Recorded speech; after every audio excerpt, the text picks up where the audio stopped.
እግዚአብሔር አምላክ ሆይ ስለዚህ ጊዜና ሰዓት እጅግ አድርጌ አመሰግናለሁ። ቀሪውን ጊዜና ሰዓት ሁሉ አንተ ባርክልን።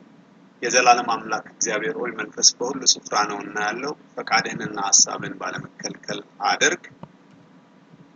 ክብር ሁሉ ለአንተ ይሁን እግዚአብሔር የዘላለም አምላክ ሆይ ቀሪ ጊዜና ሰዓታችንን ሁሉ ደግሞ አንተ ባርክልን። ከቃልህ ውስጥ ልናገኘው የሚገባንን እውነት ማግኘት እንድንችል እርዳን።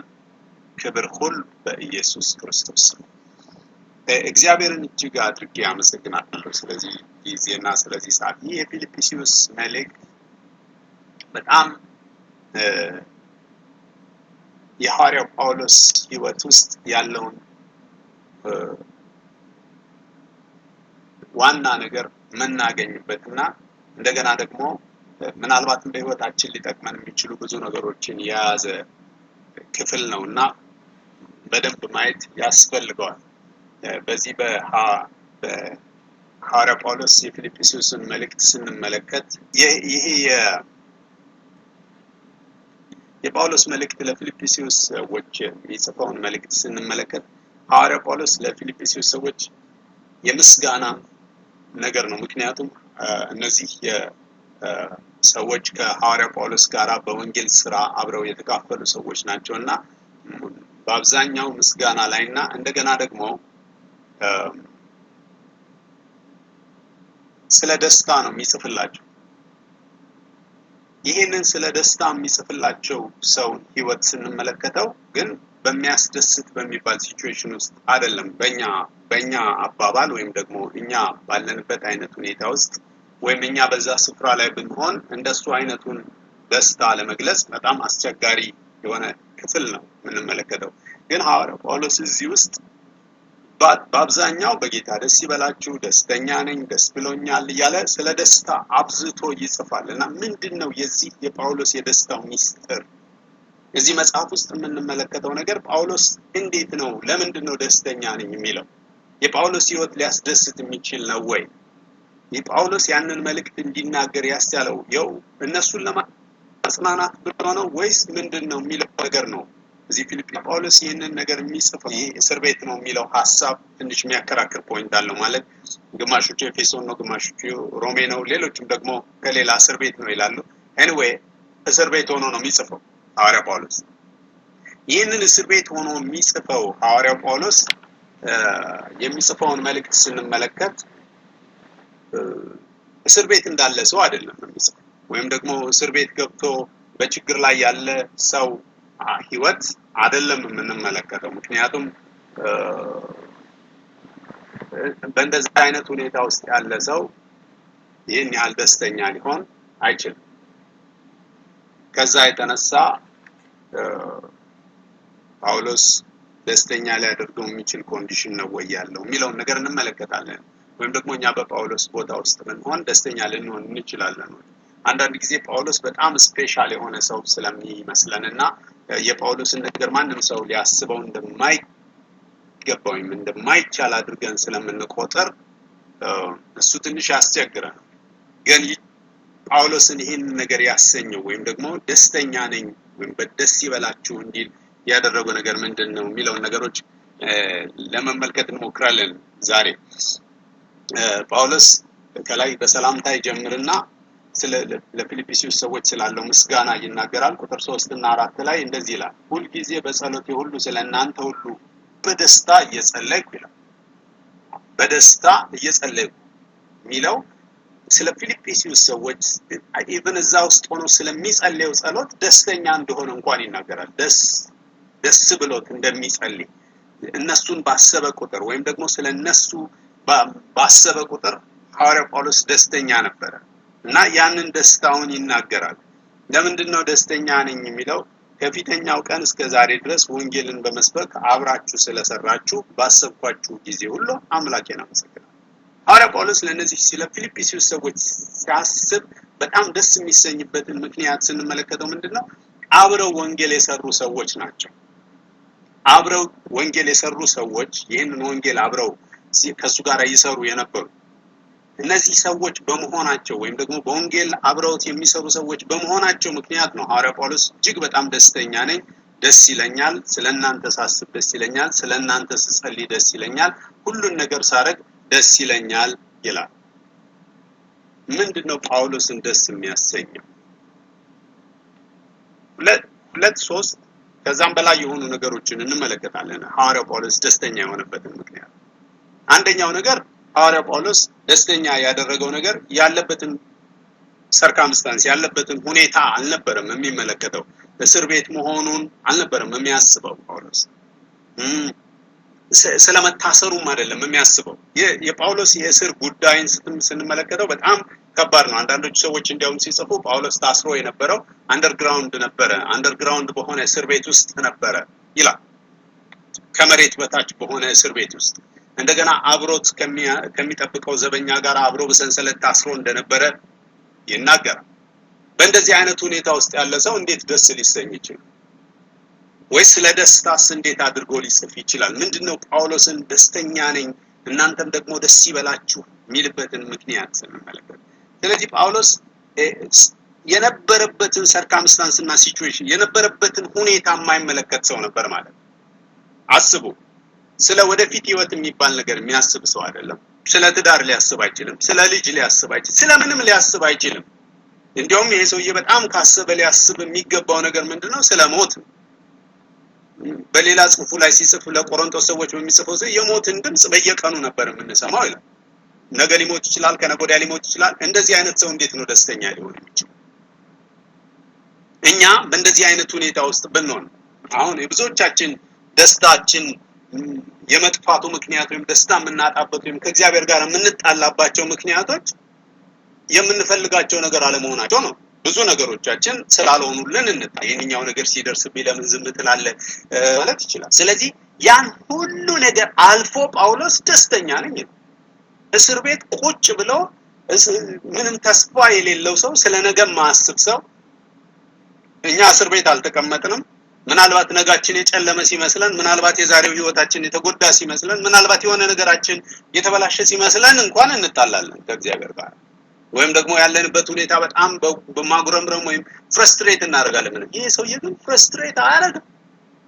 ይሄ ሰውዬ ግን እንደዚህ አይነት ሁኔታ ውስጥ እንኳን ሆኖ ስለ ደስታ ነው የሚያወራው። ምንም ተስፋ የሌለው፣ ምንም ወደፊት የሚባል ነገር የሌለው። አንዳንድ የኛ የማጉረምረም ወይም የኛ የጥያቄያችን ምክንያቶች ገንዘብ ስናጣ እናጉረምርማለን። ብዙ ነገር ተስፋ እንኳን ካጣን የሆነ ነገር እንኳን ነገን ስናስብ ጨለማ ከመሰለን እናጉረምረም። ይሄ ሰውዬ እስር ቤት ቁጭ ብለው መቼ ሊሞት እንደሚችል እንኳን ሳያውቀው ወይም ደግሞ ምናምን ሳይል ግን ደስተኛ ነው። ጳውሎስ የዚህ ሚስጥር ነው የሚነግረን። በፊልጵስዩስ መልእክት ላይ ሄደን ስንመለከተው ጳውሎስ ደስተኛ ነኝ ይላል። ምንድነው ሲሉት የደስታዬ ምንጭ ሁኔታዎች አይደሉም ያሉኝ፣ አሁን የከበቡኝ ሁኔታዎች፣ አሁን እናንተ የምታዩዋቸው ነገሮች፣ አሁን እናንተ እንደምታስቡት አይደለም እኔ የማስበው። እኔ ደስተኛ ነኝ፣ በጣም ደስተኛ ነኝ። ለምንድነው ደስተኛ የሆነው? አንደኛው ነገር የከበበውን ነገር ስለማይመለከት ነው። ዛሬን ስለማይ ነው። ሁኔታዎችን ስለማይመለከት ነው። ራሱን አሳልፎ የሰጠለት ጉዳይ ስላለው ነው ደስተኛ የሚሆነውና በዛ የተነሳ እኔ ደስተኛ ነኝ፣ በጣም ደስ ይለኛል፣ ስጸልይ ደስ ይለኛል፣ ስለናንተ ሳስብ ደስ ይለኛል፣ ስለ ሁሉ ነገር ሳስብ ደስ ይለኛል። የሚገርም ነገር ነው። ይሄንን ህይወቱን የህይወት እንግዲህ ደስተኛ የማይሆነው ደስተኛ አልባትኛ ደስታችን ሰላማችን የሚጠፋው ወይም ደግሞ እኛ ብዙ ነገሮችን ስናስብ ተስፋ የምንቆርጠው ለምንድነው? ያሰብናቸው ነገሮች እንደምናስበው ስላልሆኑ ነው። ያሰብናቸው ነገሮች እንደምንፈልገው ስላልሆኑ ነው። ብዙ ምክንያቶቻችን ጳውሎስ ጋር ግን ስናመጣው አይሰራም። ለምሳሌ አሁን በተለያየ ሁኔታ ውስጥ ሊሆን ይችላል። ጳውሎስ የሚገርም ነገር ነው። እስር ቤት ነው ያለው። ምንም ተስፋ የሚባል ነገር የለም። ልክ እንደኛ አሁን እስቲ ያላችሁበትን ቦታ አስቡ። አንዳንድ ጊዜ የምንኖርበትን ሁኔታ የሌላውን ሰው ሆኗል ብዙ ነገር ስንመለከት ተስፋ እንቆርጣለን። ለምን እግዚአብሔር ይሄንን አደረገው? ሊያጉረመርም የሚችልበት ሌላው ምክንያት ወንጌል እኮ ሊያጉረመርም ይችላል። ምክንያቱም በጣም የሚሮጥ ሰው ነው። በጣም በብዙ ቦታዎች ላይ መድረስ ያለበት ብዙ ነገር ተስፋ የሚያደርግ በየቦታው ላሉት ሰዎች እግዚአብሔር እናንተ ጋር እንድመጣም እድል ይሰጠኛል፣ እመጣለሁ፣ በር ተከፍቶልኛል ምናምን እያለ ብዙ ተስፋ የሚጠብቅ ሰው ግን እስር ቤት ቁጭ ብለው ያን የሚያስበውን ሐሳብ ያን በውስጡ ያለውን የእግዚአብሔር ነገር ግን ሊያጠፋበት አልቻለም። ያለው ፕሬዘንት ሲቹዌሽን ወይም ደግሞ ያለበት ሁኔታ የእስር ቤቱ ሁኔታ የነገ ተስፋ ማጣቱ ብዙ ነገሮቹ አልረበሹትም። ጳውሎስ ደስተኛ ነው። ወደ ራሳችን አምጥተን እስቲ እንመልከት። ምንድነው ደስታችንን ሰላማችንን የሚወስድብን? ምክንያቱም ሐዋርያ ጳውሎስ አእምሮን ሁሉ የሚያልፍ የክርስቶስ ኢየሱስ ሰላም ይላል። በእንደዚህ አይነት ሁኔታ ውስጥ አእምሮን የሚያልፍ ሰላም መምጣት ይችላል? በእንደዚህ አይነት ሁኔታ ውስጥ ደስታ ይመጣል? አሁን አንድ ትልቁ ስህተት ምንድነው? ደስታ የሚባለው ነገር ከሁኔታዎች ጋር የተያያዘ ስለሚመስለን ነው። ሁኔታዎች ሲጠፉ አብሮ ይጠፋል። ሁኔታዎች ሲስተካከሉ ይስተካከላል፣ ይጨምራል። ሁኔታዎች ደግሞ ከዛ ከደረጃቸው ሲወርዱ ይወርዳል። ጳውሎስ ግን እንደሱ አይደለም። ምክንያቱም ያለበት ሁኔታ ደስተኛ ነኝ ሊያስብለው የሚችል አይደለም። የጳውሎስ ህይወት ከሁኔታ በላይ ነው ማለት። የጳውሎስ እይታ ወይም የጳውሎስ የህይወት መርህ ከሁኔታዎች ጋር የተያያዘ አይደለም። የጳውሎስ መርህ ሌላ ነው እንደሚነግረን ጳውሎስ።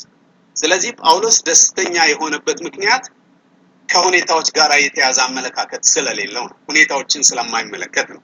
ነገሮችን በዙሪያው ያሉትን ነገሮች ስለማይመለከት ነው። ጸሎቶቹ በሁኔታው በከበቡት ሁኔታዎች የተነሳ አይቋረጥም ወይም ደግሞ አይበላሽም። ጳውሎስ ስቲል ደስተኛ ነው። ስለዚህ አንድ ነገር እንማራለን ማለት ነው ከዚህ ውስጥ። ሁኔታዎች የኛን ደስታ ሊሞሉትም ሊያጎሉትም አይገባቸውም ማለት ነው። የምንኖርበት ሁኔታ አሁን የብዙ ሰው ጥያቄ ለምን እንደዚህ ሲሆን ለምን ምክንያቶች እንፈልጋለን። የሆኑትን ነገሮች ተቀብለን ከመኖር ይልቅ ወይም የሆኑትን ነገሮች ተቀብለን በዛም ባለንበት ሁኔታ ውስጥ ሆነን ከመኖር ይልቅ የሆኑት ሁኔታዎች ካልተለወጡ በስተቀር የኛ ህይወት ወደፊት መሄዱን ያቆማል። የኛ ህይወት ማሰባችንን ሁሉ እናቆማለን። ጸሎቶቻችን፣ ምስጋናዎቻችን፣ ሁሉ ነገሮቻችን ይወሰዱና ማግረምረሞቻችን ናቸው የሚበዙት፣ ይተካሉ በዛ ነገር። ሰላም የሚባል ደስታ የሚባለውን ነገር ፈጽሞ ልናወራው አንችል። ግን እስር ቤት ቁጭ አለ ሰው እስር ቤት ቁጭ ብሎ ደስተኛ ነው። ሲጸልይ ደስተኛ ነው። ስለናንተ እያሰብኩ ስጸልይ በደስታ ነው የምጸልየው ይላል። ብዙ ማንባት ሲገባው ማለት ነው። ብዙ ማልቀስ ሲገባው፣ ብዙ ነገር ማድረግ ሲገባው ግን እሱ ደስተኛ ነኝ። ይሄ ሰው ከሁኔታ በላይ ነው ማለት ነው የሚኖረው፣ ወይም ደግሞ አስተሳሰቡ ከሚታየው ነገር በላይ ነው። ወገኖቼ ህይወት ያለንበት ነገር አይደለም መለኪያው። ፐርፐዝን ወይም ደግሞ በዚህ ምድር ላይ ስንኖር ልንኖርበት የሚገባውን ነገር እንድንኖርና እንዳንኖር የሚያደርገን ያለንበት ሲቹዌሽን አይደለም። ጳውሎስ እንደዚህም ሆኖ ይኖራል። እንደዚህም ሆኖ ወንጌል ይሰብካል። እንደዚህም ሆኖ ስለ እግዚአብሔር ስራ ያስባል። እንደዚህም ሆኖ የሚጨንቀኝ ነገር እኔ ክርስቶስ ኢየሱስ ሐሳብ ነው ብሎ የሚልበት ነገር ነው። ስለዚህ ለፊልጵስዩስ ሰዎች የሚላቸው ነገር ምንድነው? በዚህ አይነት ሁኔታ ውስጥ እንዳለው እንደምታውቁ አውቃለሁ፣ ግን እንደሱ ቢሆንም እንኳን እኔ ግን ደስተኛ ነኝ። የሚገርም ጳውሎስ በዚህ ሁኔታ ውስጥ ደስተኛ ነው። ሌላው ጳውሎስ ደስ ይለኛል የሚለው ነገር ምንድነው? እኛ ምናልባት ከፍተኛ የጸሎት ርዕስ አስይዘን የምንጸልይበት ጉዳይ ነው። ጳውሎስ ግን ደስተኛ። ጳውሎስ ደስተኛ የሆነበት ሌላውን ምክንያቱን ስንመለከት ወንጌል ስለሚሰበክ ደስተኛ ነው። ወንጌል የሚሰበክበት መንገድ ሁለት አይነት ነው። አንዳንዶቹ ሰዎች ወንጌል ገብቷቸው የሚሰብኩ ሰዎች አሉ። ሁለተኛ ሌሎቹ ሰዎች ደግሞ ጳውሎስን ለመቃወም ወይም በጳውሎስ ስርዓት ላይ ለመጨመር ብለው ወንጌል የሚሰብኩ ሰዎች አሉ። ጳውሎስ ግን የሚመለከተው እነሱ ለመቃወም መስበካቸውን አይደለም፣ ወንጌል መሰበኩን። ስለዚህ ደስተኛ ነው ጳውሎስ። በሚቃወሙት ሰዎች፣ ስርዓት ሊጨምሩበት በሚሄዱት ሰዎች፣ አረ እነዚህን ሰዎች ያዙልኝ፣ አረ እነዚህን ሰዎች እግዚአብሔር ያስወግድልኝ፣ በጸሎት ተባበሩኝ አይደለም የሚለው። እኔ በምንም ይሁን በምን ትልቁ ጉዳይ ወንጌል መሰበኩ ነው። ስለዚህ ደስተኛ ነኝ። ሁኔታዎች አልያዙትም፣ ከሁኔታዎች በላይ አልፎ ደስተኛ ነው። እንደገና ደግሞ እዚህ ጋር የተፈጠረ ሌላ ሁኔታ አለ፣ እሱኛውም ደስተኛ አድርጎታል። ምክንያቱም ደስተኛ ያደረገው ነገር ምንድነው? ወንጌል መሰበኩ ነው። ወንጌል ስለሚሰበክ፣ ወንጌል እየተሰበከ ስለሆነ በየትኛውም መንገድ ይሆን ብቻ ወንጌል በመሰበኩ ደስተኛ ነኝ ይላል። አይገርምም? ይሄው እስቲ ራሳችንን እንድናይ ነው። እኛ እንደዚህ አይነት ነገር ሲደርስብን ወይም እኛ በሆነ ሰው ላይ እንደዚህ አይነት ነገር ደረሰ ሲባል ምንድነው የምናስበው? ብዙ ነገር ነው የምናስበው። ጾም ጸሎት ልናውጅ ብዙ ነገር በቃ አለበለዚያ ከስራ እናቆማለን። ለምሳሌ ጳውሎስ አሁን ማድረግ ያለበት ምንድነው? ለፊልጵስዩስ ሰዎች እባካችሁ ተፈትቼ ወንጌልን የመስበክ ብዙ ፍላጎትና ብዙ ሐሳብ አለኝና ያንን ነገር እንዳደርግ ይህን የእስር ቤቱን በሩን ሰባብሮ እግዚአብሔር እንዲያወጣኝ ጸልዩ ነው ልንሰማ የምንችለው ነገር። ወይም ደግሞ እኛ ብንሆን እኔ እስር ቤት በሆንና ሰዎች ሊጠይቁኝ ቢመጡ ባካችሁ ጸልዩ በጣም አስጨናቂ ሁኔታ ውስጥ ነው ያለው ምናምን ነው የምንለው እኛ። ወይም ደግሞ ሰው ሲታሰር የሚሰማን ነገር መጨነቅ ምናምን ነው። ግን ይሄ ሰው ውስጥ ቁጭ ብለው እንኳን እያሰበ ይደሰታል። የሚደሰትበት ነገር ምንድነው? ወንጌል እየተሰበከ ነው። አንደኛው ወንጌል የሚሰብኩ ሰዎች እሱ ላይ ስራት የሚጨምሩ ሰዎች ናቸው። ነገሩን የሚያከብዱበት ሰዎች ናቸው። ምናልባት ሞቱን የሚያፋጥኑበት ሰዎች ናቸው። የተለያዩ ሰዎች ግን እሱ ደስተኛ ነው። ይህ ሁሉ ነገር አይረብሸውም። ጳውሎስ ይህ ዩኒክ ሰው ነው። አንድ ነገር ገብቶታል። ለዚህ ነው በዚህ በፊልጵስዩስ ምዕራፍ 1 ቁጥር 21 ላይ የምንመለከተው ቁልፍ ነገር ነው ጳውሎስን ደስተኛ ነው። ምን ይላል ስለሱ ሲናገር? ለኔ ህይወት ክርስቶስ ነው ሞትም ጥቅም ነው ብሎ የሚኖር ሰው። ለእርሱ ለጳውሎስ ማለት ህይወት ክርስቶስ ሞትም ደግሞ ጥቅም ነው። ስለዚህ ጳውሎስ ህይወትን የሚለካው በዙሪያው በከበበው ነገር በሚያደርገው ነገር በምናምን አይደለም። ህይወትን የሚለካው በሚኖርበት ፐርፐዝ ነው፣ በሚኖርበት ዓላማ ነው፣ በህይወት ዓላማው ነው ጳውሎስ ህይወትን የሚለካው። ስለዚህ ነው ሐዋርያ ጳውሎስ ደስተኛ ነው። ምክንያቱም ለኔ ህይወት ማለት እኮ ክርስቶስን ማግኘት ነው፣ በክርስቶስ መገኘት ነው፣ በክርስቶስ መሆን ነው፣ ክርስቶስን ማወቅ ነው ለኔ ህይወት ማለት። ስለዚህ የከበበኝ ሁኔታ ያንን ደስታዬን ሊወስድብኝ አይችልም። የከበበኝ ሁኔታ ያን ሰላሜን ሊወስድብኝ አይችልም። የከበበኝ ሁኔታ ለኔ መኖር ክርስቶስ ነው፣ መሞትም ደግሞ ምንም ችግር የለብኝም። ስለዚህ ጳውሎስ ምን አይልም? አይረበሽም። ሁኔታው አስጨናቂ ነው፣ ሁኔታዎች ከባድ ናቸው፣ የሚኖረው እስር ቤት ውስጥ ነው፣ የፈለገውን ነገር ማድረግ አይችልም፣ ስለ ነገ ዓላማ የለውም፣ ስለምንም ነገር ምንም ተስፋ የለውም። ኢቭን ይሄ ሰው ነገ ወጥቼ ወንጌል እሰብካለሁ የሚልበት ነገር እንኳን የለውም። ግን በዚህ ሁሉ ውስጥ ደስተኛ ነው። ይሄ ሰው ሌላ የሚያስደስተው ነገር ወንጌል መሰበኩ ነው። እሱ ስላልሰበከው እሱ ስላልሰራው አይደለም። ማንም ይስራው፣ ግን ወንጌል እየተሰበከ ነው። እሱ ምክንያት ሆኖ በሱ ምክንያት ግማሾቹ እሱ የተረዳውን መረዳት ተረድተው፣ ግማሾቹ ደግሞ እሱ ላይ መከራ ሊያመጡበት አስበው፣ ግን ወንጌል መሰበኩ ጳውሎስ ደስተኛ ነው። ሌላው ደስተኛ የሚሆንበት ነገርን ሲናገር ምን ይላል? የፊልጵስዩስ ሰዎች ወንጌል ገብቷቸው ለወንጌል እየከፈሉት ያለውን ዋጋ ሲያስብ ደስ ይላል። በጣም የሚገርሙ ሰዎች ናቸው እነኚህ ሰዎች። ወንጌል ከኔ ጋር ተካፈሉ፣ በብዙ ነገር ነው የተካፈሉት። በብዙ ነገር በጳውሎስ ሕይወት ውስጥ አብረውት የነበሩ ሰዎች ስለነበሩ አብረው የእግዚአብሔር ነገር ገብቷቸው የእግዚአብሔርን ስራ የሚሰሩ ሰዎች በዙሪያው ስላሉ ሐዋርያ ጳውሎስ ደስተኛ ነው። አንዳንድ ጊዜ ደስታ የሚባለው ነገር ወይም ሰላም የሚባለው ነገር ከሁኔታዎች ጋር የተያያዘ ይመስላል። ግን አሁን የጳውሎስን ነገር ስንመለከተው ደግሞ ከሁኔታዎች ጋር የተያያዘ አይደለም ማለት ደስታ፣ ሰላም። ለዚህ ነው ሐዋርያ ጳውሎስ አእምሮን ሁሉ የሚያልፍ ክርስቶስ ሰላም ሲል አእምሮን ግምት የማንም ሰው አንደርስታንዲንግ ሊረዳው ከሚችለው በላይ የሆነ ሰላም አለ ማለት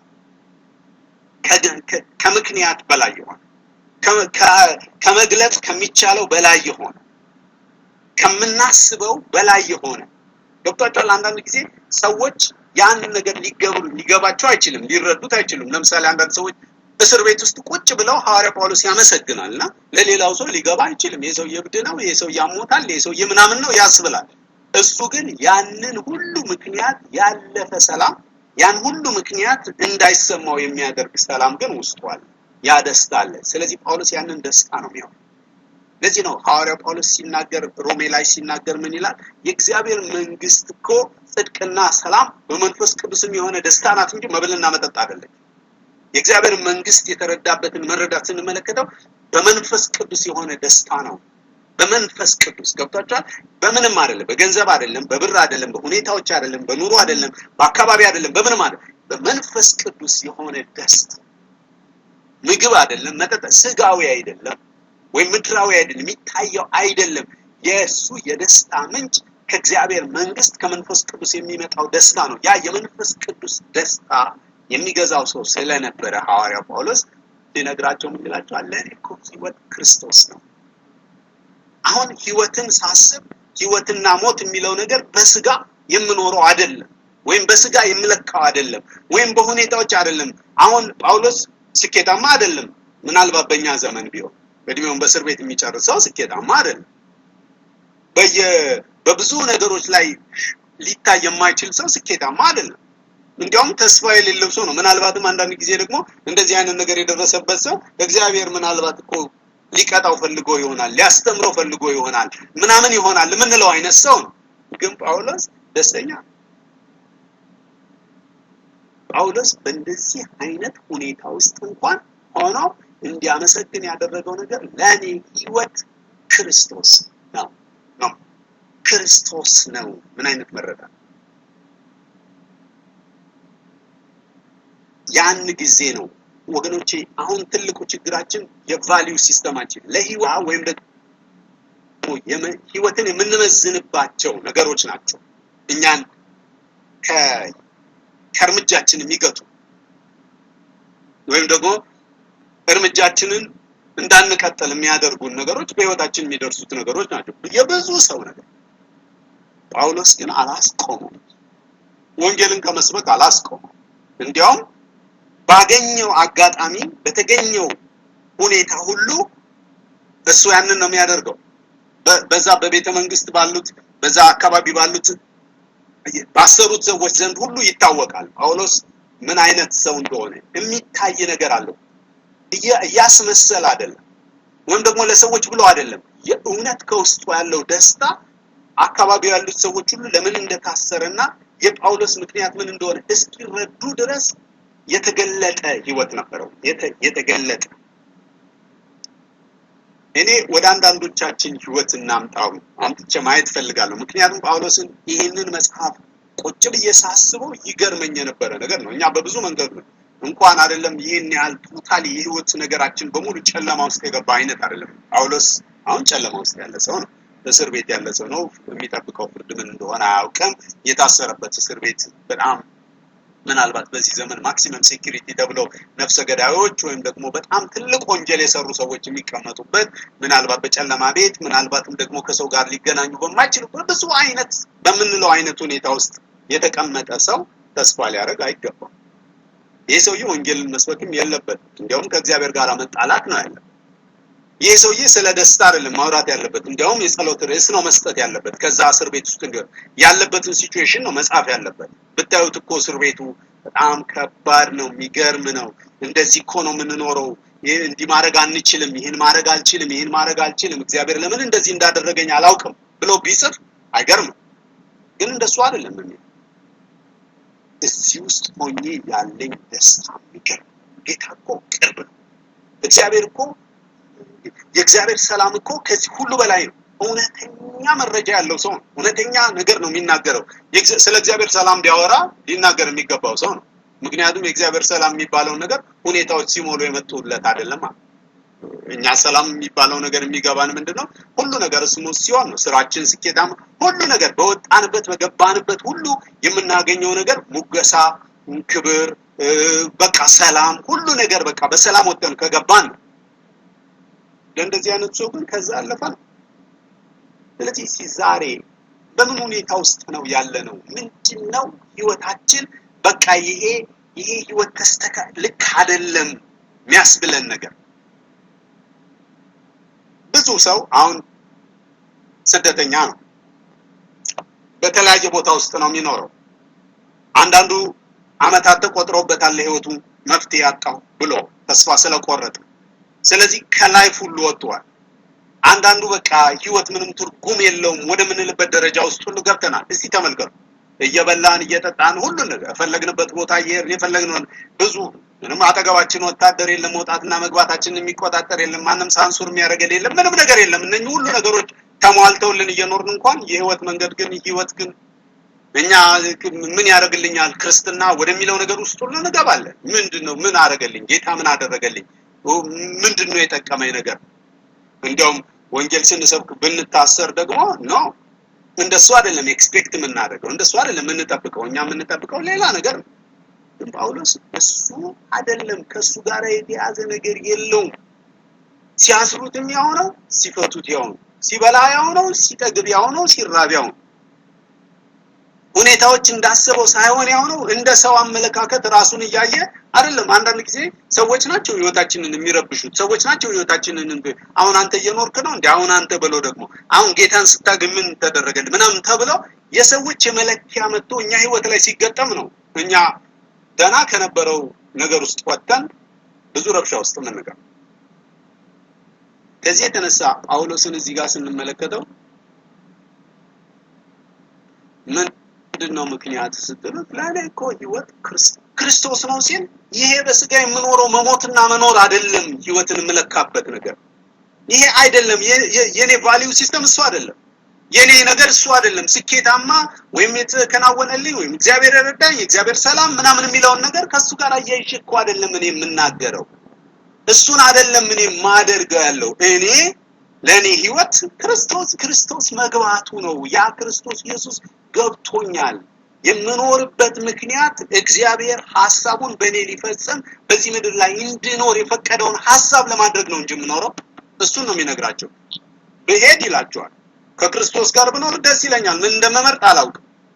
ይሄ ነገር አማራጭ ሆኖ ቢመጣልኝ የትኛውን ነገር ልከተል እንደምችል አላውቅም። ግን በሄድ ደስ ይለኛል። ብኖር ደግሞ የእግዚአብሔርን ሐሳብ ለማድረግ ስለሆነ የምኖረው እሱን በማድረግ ደግሞ ደስ ይለኛል። የእግዚአብሔርን ሐሳብ ታዲያ አሁን እያደረክ ነው ወይ? እስር ቤት ቁጭ ብላ አዎ እያደረኩ ነው። ታስሬም ወንጌል ይሰማል። ታስሮም ሰው ያጽናናል። ታስሮ ከዛ ቦታ ላይ በትክክል ከመንፈስ ቅዱስ የሚሆነውን ደስታና ሰላም እየሰጣቸው ነው ያለው። እነኚህ ሰዎች የምንም ሁኔታ ውስጥ ሆኖ የጳውሎስ መልእክት ላጽናናው የሚችል ማንም ሰው የለም። ምክንያቱም ጳውሎስ እስር ቤት ሆኖ ነው ደስታ ነው። ጳውሎስ እስር ቤት ሆኖ ነው ሰላምን የሚያወራው። ጳውሎስ ከማንም በባሰና ሰው ሁሉ እዛ ውስጥ ሆኖ ስለ ሰላምና ስለ ደስታ ስለ ክርስቶስ ኢየሱስ ሊናገር በማይችልበት ሁኔታ ውስጥ ሆኖ ክርስቶስን እየተናገረ ነው። ስለዚህ ማንም እሱ ጋር ሲመጣ ዜሮ ነው የሚሆነው። የማንም ችግሬ በደሌ የደረሰብኝ ነገር ምናምን ብለ እዛ ጋር ሲደርስ ግን አይደለም ከጳውሎስ አይበልጥም። ስለዚህ ማጽናናት ይችላል። ፕራክቲካል የሆነ እውነተኛ የሆነ ህይወትን እየኖረ ሰዎችን የሚያጽናና ሰው ነው። ለዚህ ነው ፊልጵስዩስ መልእክትን ሄደን ስንመለከት የሚገርም ነገር ነው የምንማረው ከጳውሎስ ውስጥ። ጳውሎስ ብዙ ነገር አይቷል በህይወቱ። ሰዎች ከልብሱ ጨርቅ እየወሰዱ ሲፈወሱ አይቷል። ብዙ ነገር አይቷል። አንዳንድ ጊዜ እሱን በመከልከሉም እኮ ሊያጉረመርም ይገባዋል። ብዙ በሽተኞች አሉ፣ ብዙ በውጭ ያሉ ሰዎች አሉ። ብዙ ምክንያት መደርደር ይችላል። ግን እሱ ሁሉ አይደለም። አንዳንዶቻችን አገልግሎት ለማቆም ምክንያት አለ። ክርስቶስን ላለመስበክ ምክንያት አለ። የሆኑ ነገሮች ጎለዋል ብለን ምናስባቸው ነገሮች ስፍራችንን ለመተው ምክንያት አለ። ለብዙ ነገር ላለመጸለይ ምክንያት አለ፣ ላለማመስገን ምክንያት፣ ለብዙ ነገር ምክንያት አለ። እኔ ሰውዬ ግን ምክንያት አይደለም፣ ምክንያቱን አይደለም የሚፈልገው ወይ ምክንያት አይደለም የሚፈልገው። አንዳንድ ጊዜ ኢዮብ እንደሚለው ኢዮብ እግዚአብሔርን ባገኘሁትና በተከራከርኩት ይል ነበር። ምክንያቱም እግዚአብሔርን ማን እንደሆነ እስከሚገባውና ስለ እግዚአብሔር ነገር ትክክለኛ መረዳት እስከሚመጣለት ድረስ ኢዮብ ጽድቁን ቆጥሮ ኢዮብ ያለበትን ነገር ብዙዎቹን ነገሮችን ቆጥሮ እግዚአብሔርን ባገኘሁት ያለው ሰው ግን እግዚአብሔርን ሲያገኘው ግን እንደሱ አይደለም ያለው። እኔ ምን አይነት የማረባ ያልገባኝ ሰው ነኝ፣ ያ ባልተረዳሁት ነገር ላይ ብዙ ቃላት አውጥቼ የተናገርኩ ሰው ነኝ። ስለዚህ አሁን የሚልበት ነገር የመጣው እግዚአብሔርን በትክክለኛ ማንነቱ ተገልጦ ሳይሆን ክርክሩ ሁሉ ዜሮ፣ ክርክሩ ሁሉ የት እንደገባ አይተው። ወገኖቼ ዛሬ ህይወት እስኪገባን ድረስ ክርስቶስ እስኪገባን ድረስ ብዙ ምክንያቶች አሉ። ማንንም ጋር ሄደን ስንነጋገር አንዳንድ ጊዜ የችግራችንን ክብደት አስረድተን ሰዎች ከንፈራቸውን እንዲመጡልን ሰዎች ከኛ ጋር ሐሳብ ጋር እንዲስማሙ የሚያስደርግ ነገሮች ነው ስናስብ የምንውለው ለደረሰብን ነገር